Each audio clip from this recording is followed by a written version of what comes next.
now they are blocking the exits into gold and silver, aka capital controls, or banking restrictions on how you can spend your money. Let me explain. I work for a full-service gold and silver, physical gold and silver dealer, and today we had multiple clients who are trying to wire us funds to purchase gold and silver to escape the failing fiat system, and guess the banks are no longer allowing the wires to go through, not just to us, but to any precious metals companies. The official reason they're giving is because they're worried about fraud, about scammers out there, and it's not to say that there aren't any in the space. But to have these banks put in a blanket policy, no precious metals, no gold or silver at all, they don't want you outside their system. They want to keep you in the fiat system. If you transfer your wealth into physical gold and silver, they're no longer making a fee off of you. They can't control you. They can't freeze or seize your assets. The illusion that they have built is crumbling because more and more people are waking up. But we've seen how this plays out in other countries, whether it's China or Cyprus with bank bail-ins, or even in Spain with cash transaction limits. It begs the question, is your wealth really yours if you can't access it, or if you are told how you can and can't spend it? My advice to everyone is just to make sure you have something outside of their system, because once they decide they want to close all of the exits, it will be too late. Broadcasting from the formal state of Oregon in FEMA Region 10, it's your host, Joshua Michael. Welcome to Non-Compliant America, folks. Today is the 17th of January, 2026. And there is so much news I want to get into, but what I want to focus on this first segment are the things going on with the silver markets. And what does that mean for the futures of the economy? What's going to be happening and transpiring? We don't really know exactly what's going to be happening, but we do know with the volatility and the way that they're trying to leverage the markets, and it's only happening really in the United States where they're doing this. In the paper markets, it is an absolute manipulation and bloodbath. And so it's really interesting to see how they're trying to frame this. And let me give you just a play-by-play of what's happened this week if you haven't been watching. Now, on Tuesday, the U.S. Mint suspended sales of all U.S. Mint silver coins. They suspended sales of gold and silver. So they suspended the coins, and then they sent out a memo Tuesday afternoon, and basically stated they have unprecedented silver demand, and they then a few days later canceled the orders that they had on Tuesday morning. And they're doing what's quote unquote a reevaluation. So let me read what they wrote. To maintain transparency and a positive consumer experience, we're reaching out to share the important update. Due to metals costs, pricing adjustments are being reevaluated across all numismatic products. In addition, rapidly rising silver prices may result in silver numismatic products being temporarily removed from the sale while the pricing is being updated. Now, this is on Tuesday afternoon. We're working expeditedly to update pricing in order to maintain product availability. However, this is the however. We wanted to communicate in advance in case you noticed changes in the United States Mint website. And what they're referring to is that everything was posted unavailable. Once pricing has been updated, we'll notify you for the most current product pricing and availability information. Please visit our website, blah, blah, blah. So that's a letter that they sent out, and that was on Tuesday, January 14th, I believe. Maybe it was Wednesday. Then it was dormant for a couple days. Then they canceled the original orders that they had on Tuesday. Now, let me tell you something interesting. As of last night, yesterday, the U.S. Mint sales posted their new price on the internet last night. And let me tell you what the American Eagle 2025 1 ounce silver proof coin is posted at. They posted it at $173 per ounce. Now, this is a giant swing. It's almost doubled of what the current markets are at today, because paper silver is priced at $90 right now. Yet they still, even though they posted the new price, it's still marked as not available. Well, let's go to APMEX right now, which is another big major silver dealer. Says on the top, right at the very top, historical metal demands continue. Read the letter from the CEO. I'm not going to read the whole letter, but this is interesting. When you place an order, you'll see an estimated ship date that reflects the current availability to ship. Typically, we add 1 business day to whatever that is. Due to the volumes, we are now adding an additional 4 business days until further notice. We were about to lower the additional days until the increased surged. Our minting teams have narrowed the product assortment we're focused on to get core products in stock, which they don't have because they've been over leveraging paper contracts and most people haven't been buying silver, and there hasn't been most industries that have actually needed silver. For example, the Samsung battery. My buddy Steve says it's Honda. It's Samsung. Samsung developed a battery to go 600 miles on a charge, and it can charge in 9 minutes, and it lasts for 20 years. They are now fulfilling the orders for manufacturing for the vehicles that are going to be going into the 2027 EVs. Well, you're asking, Josh, it's 2026. Why are they worried about 2027?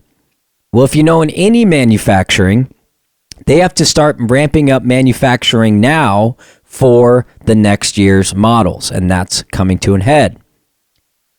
Our minting teams have narrowed the product assortments we're focused on to get the core products in stock. We have identified 31 core production silver products and are currently have 21 of these in stock, up from the sub 15 from a few days ago, which means that they're scouring to get silver. Well, guess what? China cut off silver exports where you can't get it from China, which is 95% of the rare earth minerals are in China. So they said, nope, we're not doing it. Finally, on sales customer service, we have increased headcount by 25%, which means they're getting a lot of phone calls. A lot of people are panicking. And now keep in mind, for those that have been listening to this show for years, we've been talking about the importance of having tangible goods. And it's not just metal and everything else, but to preserve your wealth. We've been talking about it. And keep in mind, there is still time to get into it. The panic buying, and as wild and crazy as it is, the reality is most people don't even know that this is happening yet. Most people have no idea what's going on. And they also don't know how to obtain precious metals. They don't know how to do it. And if you don't physically hold it, if you have it in a vault somewhere because it's tied to an IRA or some, insurance thing or something like that, and you have to store it in a vault, you would be better off taking the hit on pulling it out and figuring out a way to where you can store it in a physical location that you have access to. Because if you're using some of these traditional vaults, they have a clause in there. Even safety deposit boxes, banks have clauses where they can do a force majeure, which essentially means they can seize your asset. If bankings go into a crisis, they can seize your asset. CEO Ken Lewis writes, "We recognize that the delays, longer hold times, limited availability can be frustrating, particularly in fast-moving markets. Your patience during the extraordinary period is greatly appreciated. This is not being taken for granted. Please know every decision we make is guided by long-term commitment to earning and keeping your trust." They don't give a crap about you. They've been playing the markets just like they were playing the housing market in 2008. Just like they were leveraging, over-leveraging as much as 426 to 1 per ounce that have been stored in these vaults. 426 to 1. That means one person out of 426 are actually going to get the silver and gold that they paid for. One person. It's like the ultimate game of musical chairs. Whereas there's one chair and there's 426 people circling the chair. That is the moment we are in, and it hasn't even begun.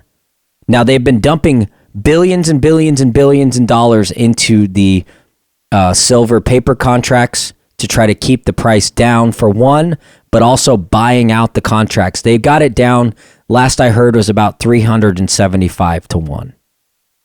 So in upwards of 50 contracts per ounce, they've been able to kind of tie up and sew up with the markets. This is the fourth, fifth dimensional warfare infrastructure that's going on. It's economic, it's kinetic, it's spiritual. All the elements of your life are underway. And this is just one of the things that China's doing to push back against the tariffs and the war that we are in. That would also explain why potentially there's been such a focus on Greenland. Not only is it a geopolitical, strategical warfare for a larger scaled war position, but there's also a lot of mining opportunities there. Same with Venezuela. China gets its oil from Venezuela, and we're cutting that off. Typical blockade maneuver we're in a war. They haven't announced we're in a war. They're not going to say that we're in a war. You're never going to know you're in a war until you take a step back and you start actually looking at things that are going on. And if you're just a layman looking at things and you turn on the news every once in a while, you're like, oh, that's interesting, whatever, go on. But if you start looking at all this stuff, you got to take a step back and be like, well, why are they going into Greenland? Why are they doing this? It doesn't make sense. Why sudden interest to do that? Well, when China cuts off exporting of precious metals, which we need for a lot of manufacturing that we're trying to bring back here to the United States, that definitely puts us in a peril. Puts us in a really interesting spot. So keep a look on that. I really want to start the show with talking about how volatile the situation is, because it's not just people getting rich that actually hold tangible goods. The ladder's being pulled up on the economy. The QE that they've been printing money for decades is starting to come to a head. You can't just print money forever and have an unlimited supply amount of money and keep pumping it into the economy, especially with the, I would say, trillions of dollars of fraud. It's not just Minnesota. It's not just Washington. It's not just California. It is everywhere. Elon talked about, when he was doing Doge, an upwards of $2.1 trillion year over year that is fraud out of the $4 or $6 trillion budget per year that we have.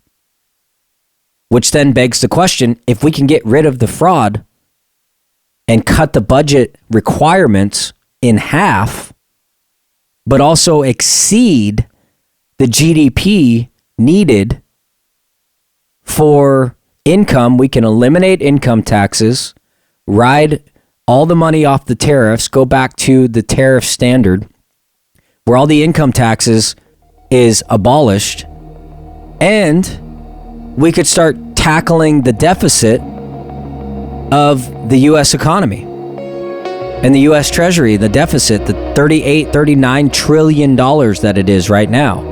And that would start cutting it back tremendously. But within that, there's going to be some hard times that we're going to have to face in the near future. And we can't panic when that happens because we have to rip the Band-Aid off. We'll be right back.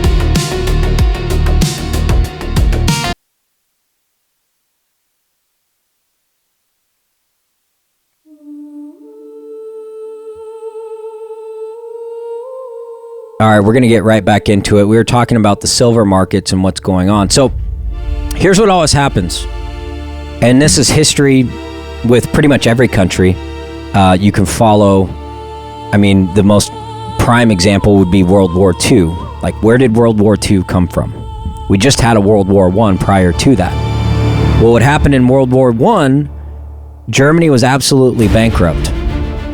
And the famous story of the man that wanted to get some coffee had a wheelbarrow full of money to take to this coffee shop just to get a cup of coffee because they were printing so much money they absolutely bankrupted the country. Well, every time a country is bankrupt or gets into a extreme financial hardship, they always go to war, whether it be for resources or they need to print money and change the narrative from the economy.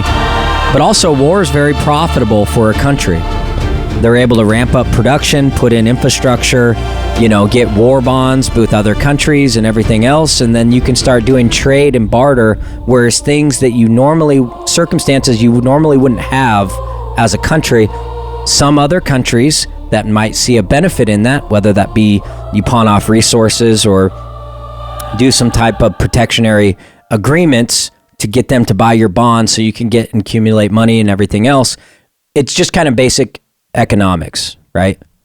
And we're in a situation, the reevaluation of silver. Now, keep in mind, they've posted the new evaluation at $173 to $169 an ounce per silver, which will then also, they reevaluated gold at $5,600 an ounce, by the way, which then moves the ratio from 54 to 1, 54 ounces of silver to 1 ounce of gold, down to 31 ounces. Now, anybody that's an investor or does anything with silver understands that it's all about the ratio. Early 1900s, the ratio was 8 to 1. Some of the biggest booms that we've had, it was like 16 to 1. It's been in upwards of 90 to 1 during different times of the market. Now you say, well, what does the ratio mean? What does it matter? The reality is that banks use gold for the most part, and silver is for manufacturing everything else. It's like a poor man's gold is what it's always been known as.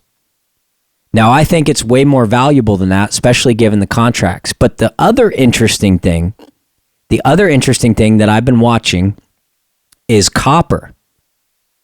So copper is much more interesting to look at. And people are comparing it to Bitcoin in 2008, 2009 is the copper industry. Now, Jeff Bezos just signed an agreement to build a data center with copper. And they're looking for alternatives beyond silver because silver is such a harder product to obtain. As you know, most mines that are mining these precious metals are not mining specifically for silver. They are mining for other products such as copper. So copper mines are typically what's been going on. Now, I have an insider that works for Barrick Gold, and he has been surveying property up and down the West Coast and kind of Midwest area, Montana, Idaho, Nevada, Arizona, and they've been focusing, Barrick Gold, even though gold is up $4,600 an ounce, they should be mining gold, right? They're looking for copper, and they're usually way ahead of the curve in regards to that. Now, silver is just simply a byproduct of mining copper or gold. So in other words, they get silver while they're mining the other one, but they don't usually specifically. There's a couple, there's one in Mexico, there's one in, other places that specifically do silver, but for the most part, it's just a byproduct.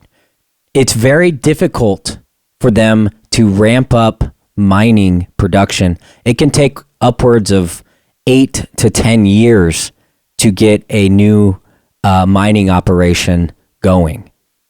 So think about that. From today, we are in a 200 million ounce deficit per year over year right now for the past 4 years from what the overall global production is even capable of, which means for the past 4 years, they've been pulling out of the existing supply to meet the demand for the manufacturing. Think about that.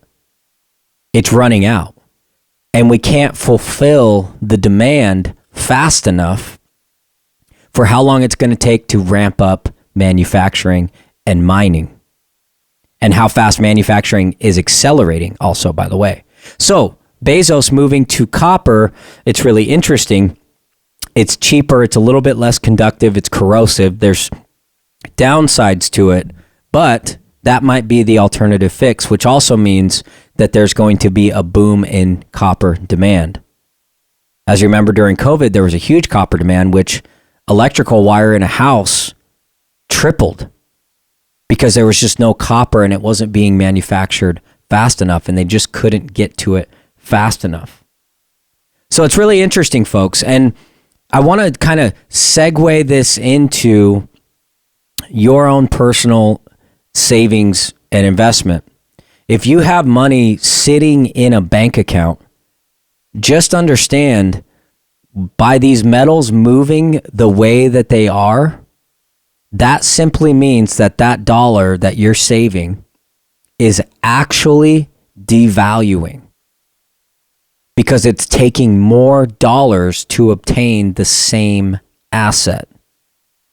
Now, this isn't true in regards to the silver market particularly, but with the gold market, it's a little bit more accurate.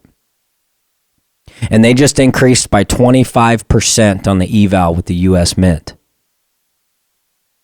So 25% devaluation, which means it's going to spread all through different aspects of the economy. The dollar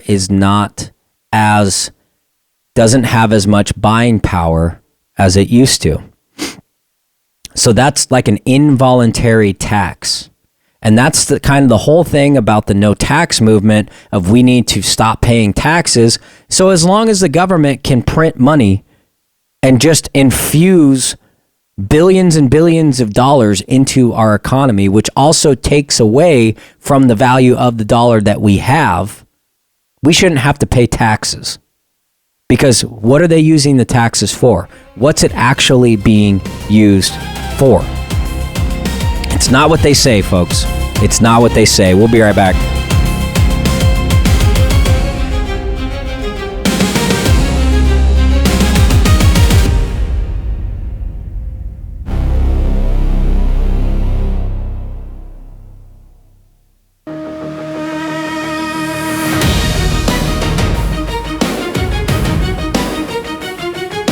All right, so I think that's enough of that. That's kind of a little educational piece with what's happening. I always like to talk about things and dive a little bit deeper into topics for, if you're interested in any of this, you go ahead and reach out to me at noncompliantaf. Keep in mind, I'm not a financial advisor. I don't have a financial license to give financial advice, but telling you what's going on and what's happening and what other people are saying, I think it's critical to do that, because what I believe is the economy is way more volatile than we think. Way more. The banks know it. People in the know it. But whatever's being propagandized in regards to all these great things happening, and I'm not trying to be a doomer or black pill, but this is a tried time where people will lose a lot of their wealth right now. And whether it be a bank foreclosure, remember what happened with Silicon Valley Bank? They basically just seized everybody's accounts and froze everything up, and it broke the FDIC. And people with maybe $1 million in their account only ended up getting $100,000 back. So there will be, I personally believe, in the near future, there will be situations like that, if maybe not this coming week, especially with the U.S. Mint dropping this. So there's a discrepancy between the paper contracts of, let's see, we'll say 180 to 190, a $90 swing between the U.S. Mint and the paper contracts. All while Beijing is trading at $107 to $110 an ounce in Beijing right now. There's a $30 swing between that and that.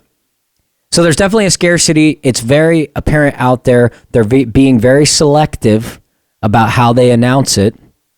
They want to mitigate fear. They want to mitigate the panic buying. They want to mitigate people realizing that the money in their bank accounts is not safe.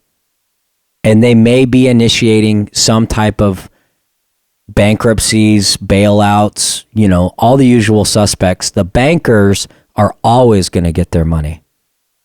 They're always going to get it because they're inside. They're with the policyholders. They're in with the Fed. They're communicating right now. Guess what? They're working on the weekends. You're not. You're taking the weekend off, enjoying. You had a rough week, everything else. These bankers are relentless. They're working 24 hours a day, 7 days a week.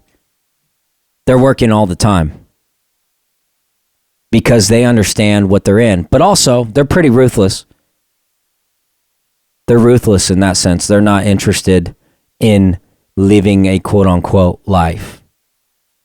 They're high-performing people, which understand that working those extra hours, late-night hours, being available, sacrificing certain things in your life, you're able to get ahead. And this can apply to anybody that's listening.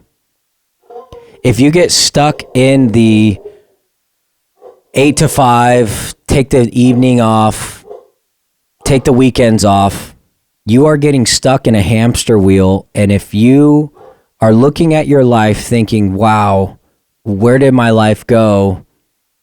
What's happened? Why can't I get ahead? Why do I keep struggling? I was watching a video of a guy the other day. He's like, hey, I just got a raise at my job.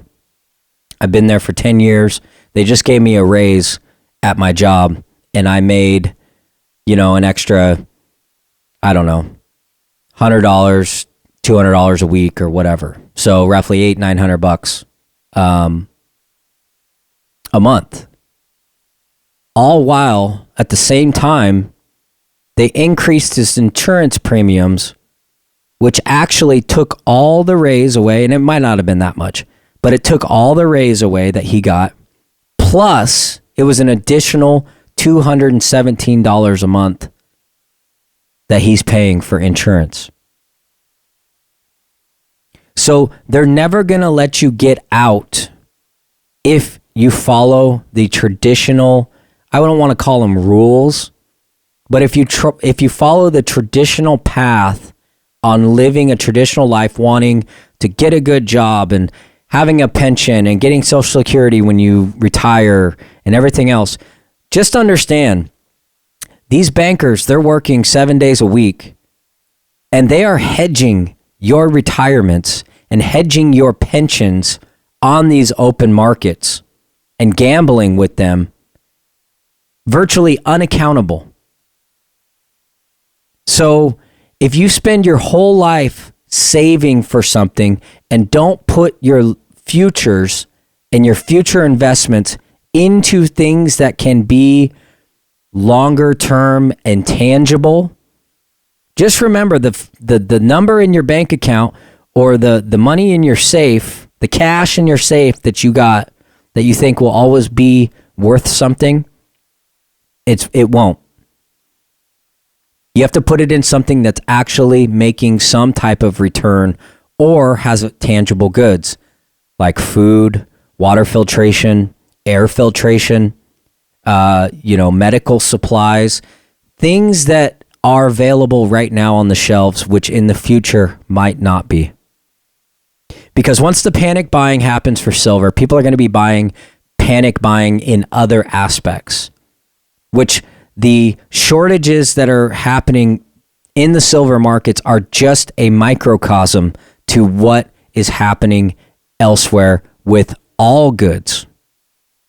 Fuel, diesel supply or availability, electrical supplies, basic household goods, medical supplies, all these things, it's such a sensitive industry that very quickly, in the matter of days, if anything happens, a blackout happens, cell phone towers go out, power grid goes out, we have an ice storm, something of the sort, and the trucks can no longer ship their products.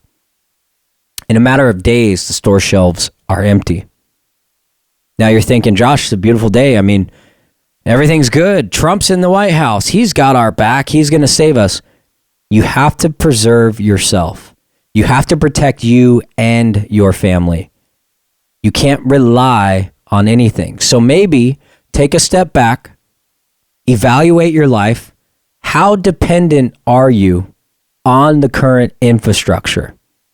And if the current infrastructure were to crumble in certain aspects, in certain areas, develop a plan. What would you do?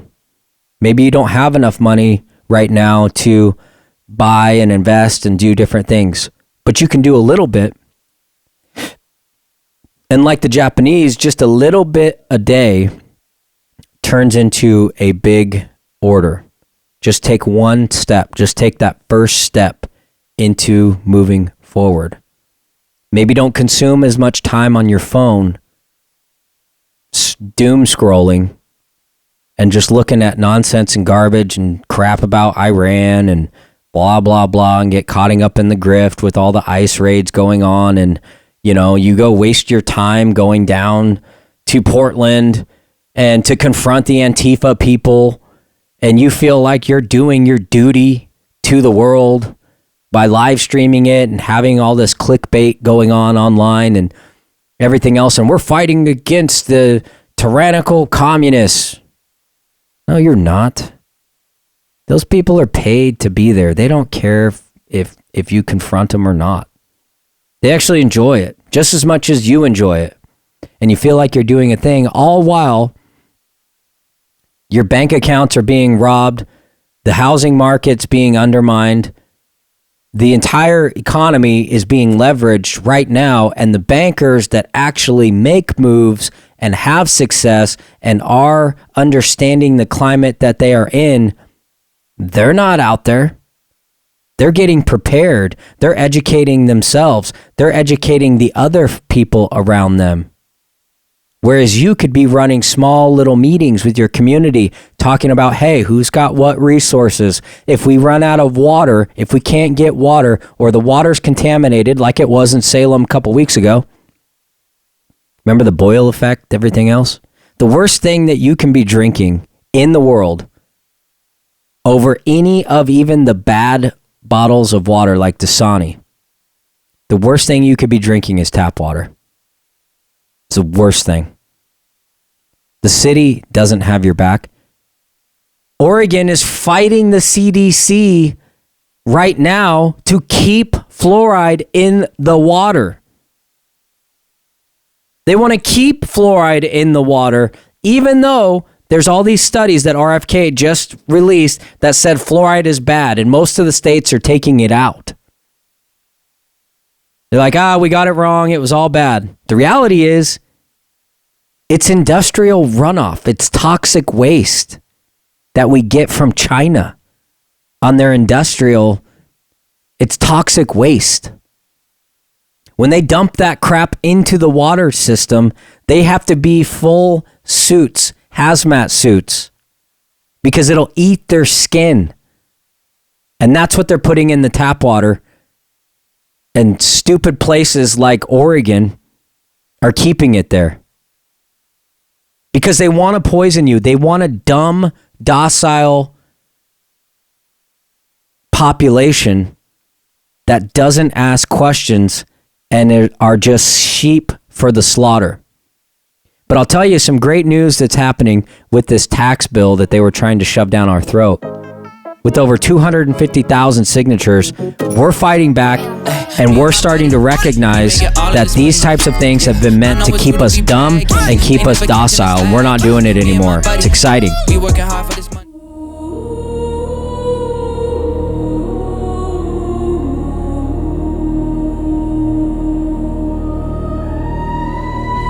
All right, the last segment. If you haven't turned this show off by now and you think that this stuff's interesting, make sure to go to X, follow me on at noncompliantAF, or you can go to noncompliantamerica.com or news.noncompliantamerica.com. Having some DDoS issues. I think somebody tried to hack my website, so I'm working on that, kind of fixing that up. Everything else, but there's a lot of exciting things going on around the country and even around the world. What's going to happen is if we can take things like fluoride out of the water and all the pesticides and garbage in our food supply, that's going to increase people's IQ and the ability to decipher and have some impersonal discernment and get out of this trance-like mindset. Here's another thing about tap water, and then I'm going to move on. Another thing about the tap water is that the city municipalities are not testing for everything under the sun. So the water runoff and the spillage from the 22% of the population or so that is taking the SSRIs such as Prozac, antidepressants, antipsychotics, ADHD medication, everything else.